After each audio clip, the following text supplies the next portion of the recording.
So back with another pit bike video today.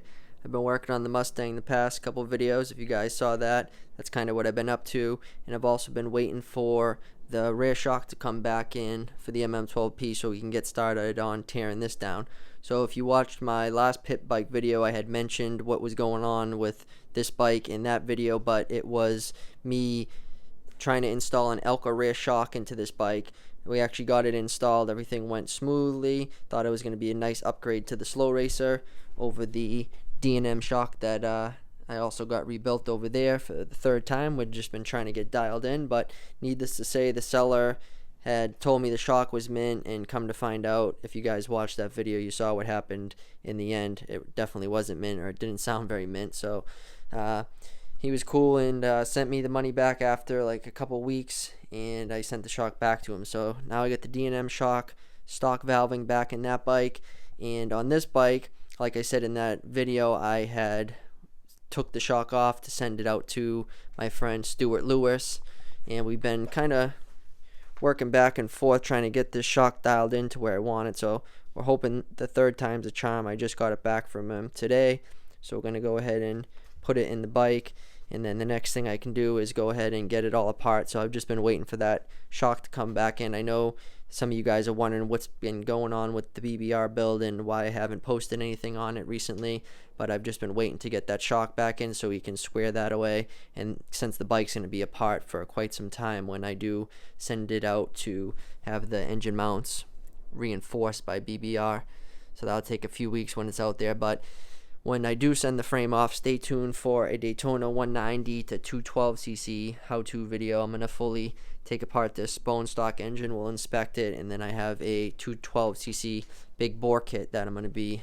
doing on there. So that should be a pretty cool video and give me something to do while the MM12P is out at BBR having the engine mounts reinforced. So if you didn't catch it in the last video, that's a hairline crack right here. I was going pretty crazy on one of the last races, hitting, I think it was like a 90-foot table to table or something. I ended up bending the upper shock bolt, and I think that was pretty much, oh yeah, and I put a couple nice dented spots in my rim from not landing perfectly one of the times, I believe. So I'm going to get some new rims on the way too, probably do Excel wheels and then just relace them to these same hubs, and should be good to go for another season with a 212cc big bore kit in it.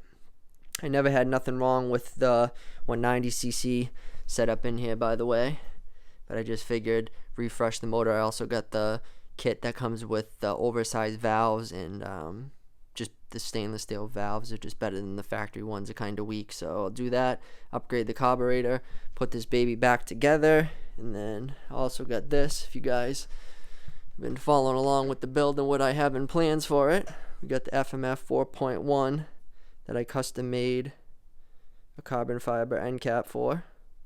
So that's one of one. This is the titanium blue colored one, which is really rare and hard to find. It took me a long time to find it in that condition. So that's a one-piece slip-on. And then over here I got the Daytona header, which is a little small for my liking.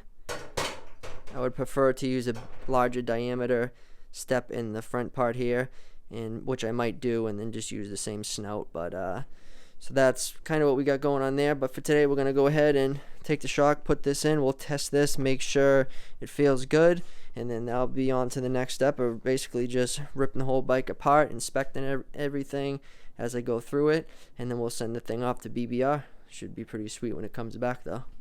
Throw a little bit of grease on the lower shock mount bolt,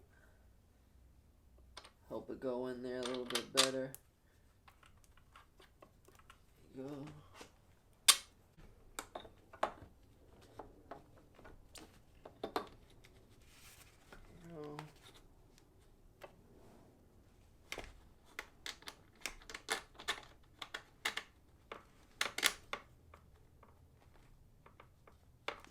That one. Definitely need to get a new upper shock mount bolt ASAP. This thing's bent real good. Snake that one in there. Let's hope we're kind of lined up. There we go. There it is. Okay, take these off.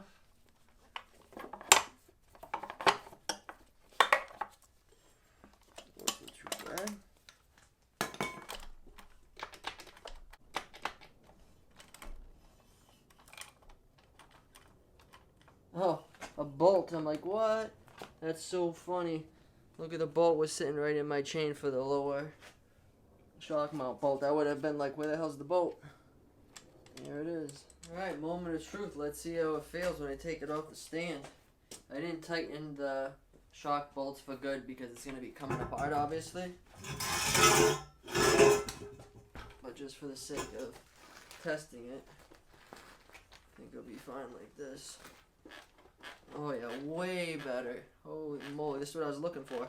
So when I got it back from the first couple times, it was just, it felt bouncy. This is like perfect. So I'd actually back the compression off 3 clicks. That's basically perfect. Can probably make the rebound a little bit faster. There it is. Slow it down 2 clicks. I'll have to definitely mess with it, but that's what I like to see already. I usually like the bikes to have a little more hold up. Oh yeah, that's perfect. Pumped. Stewart's the man. 3rd time was finally a charm. He's going to be so happy when I tell him it feels good. Yeah, I'm pumped. That's exactly what I want. So I can check the sag too after, but I might be pretty close. Then once I put gear on and everything, it'll be even better. But yeah, guys, I'm pumped. Feels really good. Just like how I wanted it. Maybe I won't be bending shock bolts now. I'm sure I bent that upper shock mount bolt because when I came down so hard, the shock probably just bottomed out and just bent the bolt instantly. I have no idea, but that's just my best guess. So yeah, send it one more time. Let's see. Feels really good. Can't wait to ride it. So we'll have to take it all apart and get this project underway. Send out the bike to BBR, have the motor mounts reinforced, and then it'll be able to handle that 212cc no problem.